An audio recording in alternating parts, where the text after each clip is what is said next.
안녕하세요, 만들입니다. 어제 저녁에 갑작스럽게 아이패드 프로 4세대가 출시가 되었죠. 그런데 저는 아이패드 프로 4세대를 기다리지는 않았어요. 왜냐하면 제가 가지고 있는 프로 3세대와 디자인이 동일할 것으로 예상이 되었고, 그렇다면 아이패드 프로 3세대의 성능 역시 저한테는 정말 차고 넘치거든요. 그런데 그 중에 이번에 프로 4세대와 함께 출시될 새로운 스마트 키보드 폴리오에 대해서는 관심이 많이 갔었습니다. 아무래도 아이패드에서 문서 작업을 하는데 마우스의 비중이 정말 크기 때문에 더 관심이 갔던 것 같습니다. 그런데 이번에 이름이 스마트 키보드 폴리오가 아니라 매직 키보드라는 네임으로 출시가 되었는데요.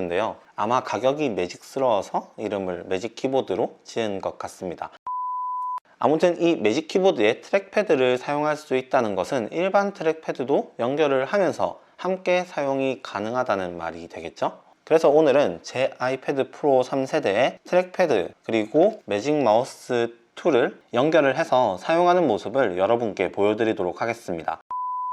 자, 먼저 트랙패드를 보여드리도록 하겠습니다. 트랙패드도 매직 마우스도 연결하는 방법은 똑같습니다. 그냥 블루투스에서 연결을 하시면 됩니다. 이렇게 연결을 하면은 다른 세팅을 할 필요 없이 바로 이렇게 마우스 커서가 생성이 되고, 이렇게 트랙패드 위에서 손가락을 이용해서 이 커서를 활용을 할 수가 있습니다. 그리고 이 커서를 아이콘에 갖다 대면은 커서가 사라지면서 아이콘이 조금씩 커져서 부각되는 이런 효과를 볼 수가 있고요. 그리고 각 버튼에 커서를 갖다 대면은 이런 식으로 커서와 같은 색깔의 띠가 생기면서 선택이 되는 모습을 볼 수가 있습니다. 하지만 서드파티 앱 같은 경우는 아직 업데이트가 다 되지 않았기 때문에 이렇게 마우스를 버튼에 갖다 대도 애플 앱에서 이런 식으로 바뀌는 것처럼 아직 서드파티 앱들은 지원을 하지 않습니다. 그래도 이것은 추후에 이제 업데이트를 하면은 지원이 될 부분이겠죠. 이 기능은 보기에도 깔끔하고 실제로 사용을 해보면 좀 더 직관적이다 라는 것을 느낄 수가 있었어요. 물론 이렇게 마우스 커서가 사라지는 것이 싫다라고 하시면은 포인터 움직임을 켜고 끔으로써 설정을 할 수가 있습니다. 포인터 움직임을 끄면은 아까처럼 버튼에 마우스 커서를 갖다 대도 띠가 보이지가 않죠. 이런 식으로 포인터 움직임을 켜고 끔으로써 본인이 원하는 대로 사용을 할 수가 있습니다. 자, 그리고 다음은 트랙패드의 제스처에 대해서 한번 살펴볼 텐데요. 제스처가 그냥 대박입니다. 맥북이 정말 많은 장점을 가지고 있지만 맥북을 사용하는 유저들에게 맥북의 장점을 물어보면은 항상 나오는 대답이 이 트랙패드의 조작을 꼽습니다. 그만큼 트랙패드는 정말 편하고 정말 좋습니다. 그리고 이번 업데이트로 사용 가능하게 된 아이패드의 트랙패드 기능 역시 맥북에서 느꼈던 사용자 경험을 그대로 느낄 수가 있었습니다. 한번 하나씩 보여드리도록 할게요. 먼저 이렇게 한 손가락으로는 당연히 커서를 이동하는데 사용을 할 테고요. 클릭을 하면 이렇게 앱으로 진입을 할 수가 있습니다. 그리고 한 손 탭이 아니라 두 손으로 탭을 하면은 3D 터치 기능을 이렇게 두 손가락으로 실행을 할 수가 있습니다. 그리고 두 손가락으로 이렇게 화면 전환을 할 수가 있고요. 자, 사파리에서 이렇게 두 손가락으로 스와이프를 하면 뒤로 가기, 앞으로 가기, 그리고 두 손가락으로 스크롤을 당연히 할 수도 있고요. 세 손가락으로 잡고 움직이면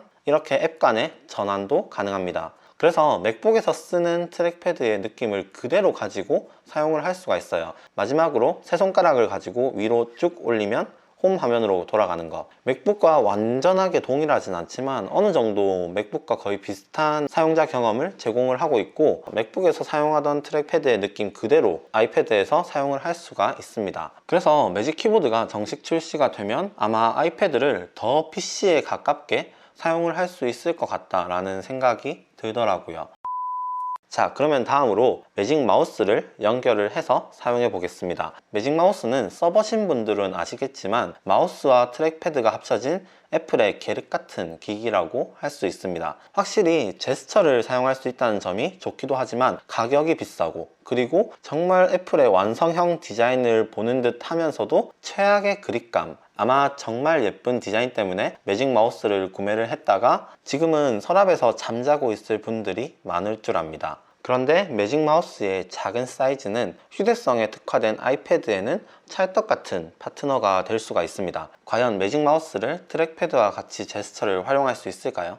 자, 매직 마우스를 한번 연결을 해 보도록 하겠습니다. 자, 이렇게 연결을 해 보았는데요. 자, 매직 마우스를 연결을 하시면은 설정에서 손쉬운 사용, 그리고 터치에서 어시스티브 터치를 꺼주셔야 합니다. 이 부분이 나중에 고쳐질 버그인지 아닌지는 모르겠지만 마우스와 트랙패드 기능이 합쳐진 매직 마우스는 포인트 제어기와 어시스티브 터치 기능이 충돌을 일으키더라고요. 어시스티브 터치를 키면은 다시 마우스 커서처럼 이렇게 크게 변하게 되는데, 저는 지금 클릭을 하고 있지 않은데 얘네가 붙어서 같이 움직이죠. 이런 식으로 충돌이 일어나기 때문에 사용을 할 수가 없어요. 그렇기 때문에 어시스티브는 매직 마우스를 사용할 때는 꺼주셔야 합니다. 자, 그럼 본격적으로 매직 마우스를 한번 활용을 해볼까요? 터치하는 거 잘 되고요. 제스처 역시 이런 식으로 좌우, 좌우, 위에서 밑으로 가능하고요.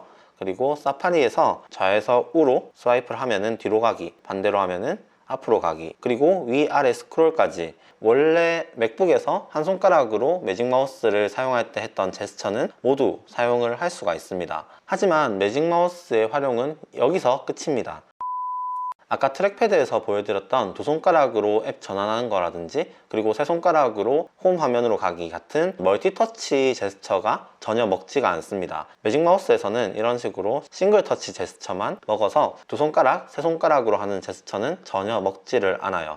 그래서 이 상태에서 앱 전환을 할 수가 없습니다. 원래 사용했던 이 홈바를 이용해서 이렇게 잡아당기는 이런 식으로 앱 전환을 해야 되는 거죠. 이 부분이 저희가 일반적으로 생각하는 애플의 트랙패드 성능에서 조금 많이 아쉬운 부분이긴 한데, 현재로서는 매직 마우스는 싱글 터치로 밖에 제스처가 적용이 되지 않습니다. 그리고 보시면은 이렇게 마우스를 이동할 때 커서가 이동하는 속도 있죠? 이 커서 이동 역시 어시스티브 터치를 꺼두었기 때문에 설정을 할 수가 없어요. 그러니까 내가 지금 이 마우스 커서의 속도가 빠르든 느리든 마음대로 설정을 할 수가 없다는 겁니다. 그리고 또 한 가지, 마우스 우클릭, 좌클릭을 설정을 할 수가 없어요. 포인터 제어기에 보시면은 대비 증가, 포인터 가리기, 색상 설정할 수 있는 게 몇 개 없어요. 그리고 아까 제가 말씀드렸다시피 어시스티브 터치와 포인터 제어기가 매직 마우스에서 충돌이 내기 때문에 어시스티브 터치를 꺼두고 지금 매직 마우스를 활용을 하고 있습니다. 때문에 어시스티브에서 설정을 할 수 있었던 마우스 왼쪽 탭, 오른쪽 탭, 그리고 마우스 이동 속도 같은 경우는 전혀 커스텀을 할 수가 없는 거예요. 아마 이 부분은 추후에 업데이트를 통해서 수정이 되거나 애플이 매직 마우스를 완전 버린 자식 취급을 하고 있다면 개선이 되지 않을 확률도 높겠죠. 아무튼 매직 마우스는 한 손 제스처가 된다는 것이 반갑기는 하지만 맥북같이 100% 트랙패드 기능을 활용할 수 없다는 점이 많이 아쉽게 느껴지는 부분입니다. 여러분은 이번 아이패드 업데이트에 대해서 어떻게 생각하시나요? 저는 아무래도 애플의 매직에 걸린 상태이기 때문에 또 이 40만원짜리 매직 키보드를 구매를 하게 될 것 같아요. 그래서 구매를 하면은 빠르게 여러분께 소개를 해 드릴 수 있도록 하겠습니다. 오늘 영상은 여기까지고요. 영상이 도움이 되셨다면 구독과 좋아요, 궁금하신 점이 있으면 댓글을 남겨주세요. 그럼 저는 다음 영상에서 찾아뵙도록 하겠습니다. 행복하세요.